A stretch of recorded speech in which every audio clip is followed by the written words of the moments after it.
অভিশপ্ত শয়তান থেকে মহান আল্লাহর নিকট আশ্রয় চাই। সকল প্রশংসা সমগ্র বিশ্বের প্রতিপালক মহান আল্লাহর জন্য। খাঁটি মুমিন, খাঁটি মুসলিম, খাঁটি মুত্তাকি হওয়ার জন্য অবধারিতভাবে আমাদের সবাইকেই পূর্ববর্তী আসমানি কিতাবগুলোর প্রতি ঈমান আনতে হবে, সেগুলোর প্রতি বিশ্বাস করতে হবে।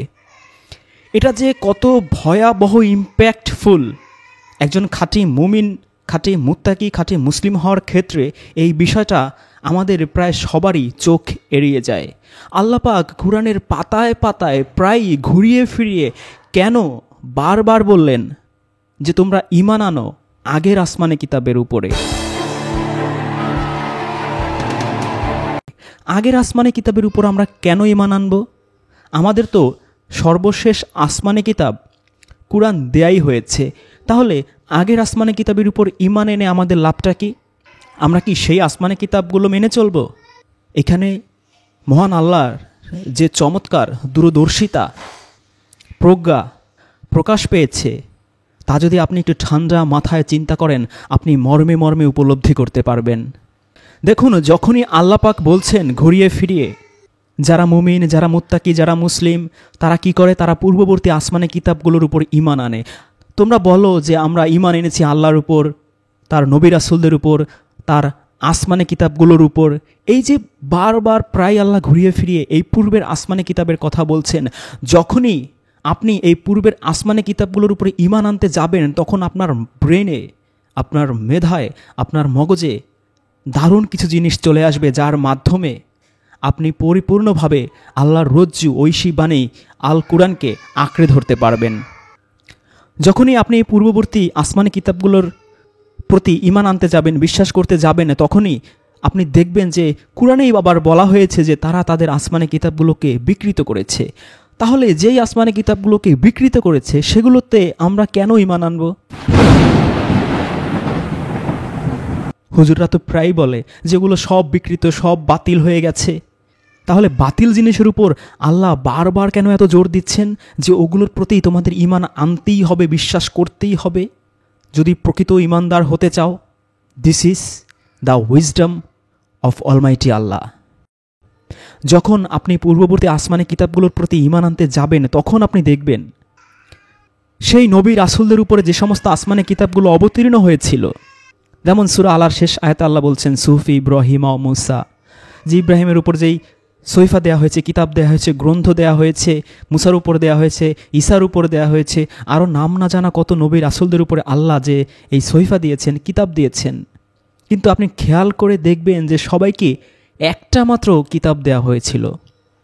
কিন্তু যখনই সেই নবী এবং রাসূলগণ ইন্তেকাল করেছেন, তখনই তার কওমের লোকজন সেই নবী এবং রাসূলের কথা কাজ মৌন সম্মতি, সাহাবীদের কথা কাজ মৌন সম্মতি, তাবেঈদের কথা কাজ মৌন সম্মতি, আলেম ওলামা পীর দরবেশদের সেই কিতাবের উপরে অ্যানালাইসিস, গবেষণা, ইজমা, কিয়াস, ফতোয়া, বিভিন্ন জিনিসকে একীভূত করে সেই কিতাবের পাশাপাশি, সেই আসমানি কিতাবের পাশাপাশি আরও অজস্র কিতাব তারা রচনা করেছে।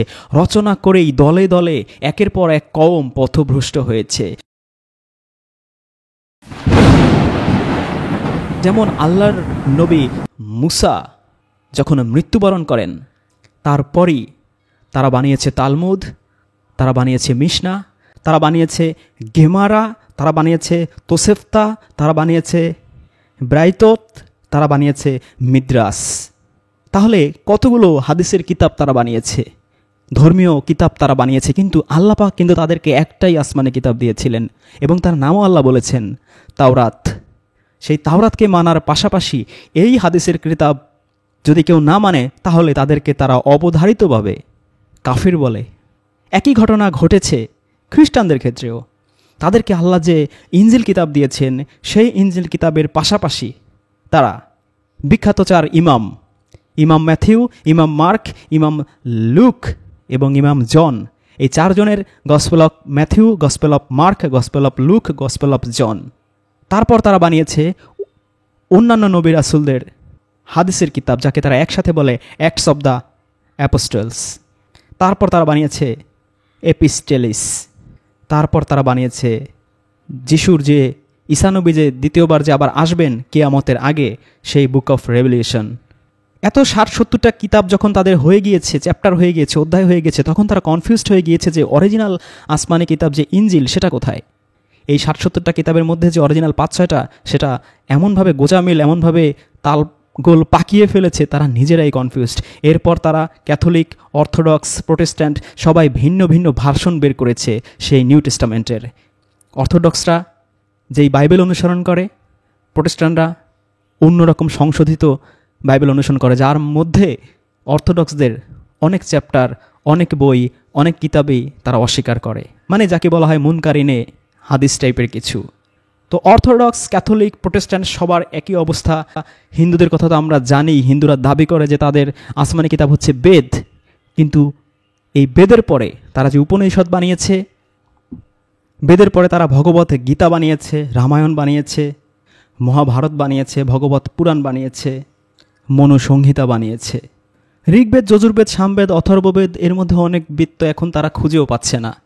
তাহলে এই যে বেদের পরে রামায়ণ, মহাভারত, গীতা, উপনিষদ, এত কিছু তারা আঁকড়ে আছে সেই তাদের দেবতাদের, অবতারদের কথা, কাজ, মনসম্মতি, তাদের সেই দেবতাদের, অবতারদের, সাহাবি, তাবে তাবেইনদের কথা, কাজ, মনসম্মতি সম্পর্কিত বুক, তাদের আলেমোলামা মানে মনু ঋষিদের লিখিত সেই ধর্মগ্রন্থ, সেই রীতি রেওয়াজ, রিচুয়াল, বিভিন্ন জিনিস তারা এখন মিলিয়ে ঝিলিয়ে এক বিশাল ধর্মীয় রিলিজিয়াসের বুকস, সেই বইগুলো আপনি পড়েও সারা জীবনে শেষ করতে পারবেন না। যেমন শেষ করতে পারবেন না আপনি ইসলাম ধর্মের অনুসারী মুসলিমদের যে হাজার হাজার লক্ষ লক্ষ হাদিস সমৃদ্ধ কিতাবগুলো, এবং তাদের উপর ভিত্তি করে যে ইজমা কিয়াসের বইগুলো বানানো হয়েছে সেগুলো পড়া তো পুরোই অসম্ভব, সেগুলো এক জীবনে শেষ করতে পারা। তাহলে আল্লাহ যে বারবার আমাদের পূর্ববর্তী আসমানি কিতাবের উপরে বিশ্বাস করতে বলেছেন, পূর্ববর্তী আসমানি কিতাবগুলোর উপর যখনই আপনি বিশ্বাস করতে যাবেন, যখন এর গভীরে যাবেন, তখন আপনি বুঝতে পারবেন যে এই আসমানি কিতাবের যারা প্রাপ্ত হয়েছে, সেই আসমানি কিতাব প্রাপ্ত হওয়ার পরেও তারা কিভাবে পথভ্রষ্ট হয়েছে সেই আসমানি কিতাব আঁকড়ে না ধরে, তার পাশাপাশি মনুষ্য রচিত বিভিন্ন উপধর্মগ্রন্থ রচনা করার মাধ্যমে সে সমস্ত নবী রাসূলদের ইন্তেকালের 50, 20, 100, 150, 200, 500, 1000 বছর পরেও দেখা যায় যে সে সকল নবী রাসূল, দেব দেবতা, অলি আউলিয়া, মুনি ঋষি, পুরোহিত, পাদ্রী, ফাদার, রাব্বি রাবাইদের মাধ্যমে তারা সেই ধর্মগ্রন্থ বানিয়ে সেগুলো তারা আল্লাহর নামে, ঈশ্বরের নামে, ভগবানের নামে, গডের নামে তারা চালিয়ে দিয়েছে।